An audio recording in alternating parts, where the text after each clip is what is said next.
mi o'n i'n rhan o gynllun Menter Moch Cymru gyda'r rhan o'r ifanc yn ystod y flwyddyn gyntaf nôl yn 2000... 17 fi'n credu. 17.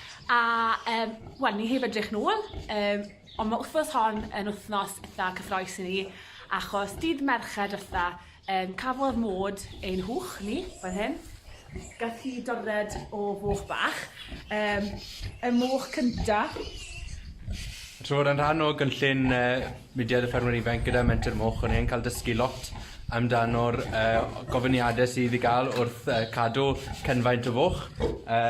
Yn gyntaf, cawson ni 5 porcyll yr un, gath mewn i 5 mochyn di mawr a ges i 5 mochyn Cymreig, ac ers hynny wedyn ni wedi dysgu sut i cadw cynfaint o foch, a erbyn hyn ni wedi penderfynu cadw moch Cymreig, ynddo ni? Ond mi'n credu mae'r neges wrthon ni a mod bydde o ran Menter Moch Cymru a'r cynllun gyda'r ffermwyr ifanc, ewch amdani, ymgeisiwch, does dim angen bod chi unrhyw brofiad, jyst bod chi ddileit a bod chi chwant dysgu, achos ni wedi dysgu llwyth a ni'n cael gymaint o bleser math o'r moch bach hyn a'r moch mowr.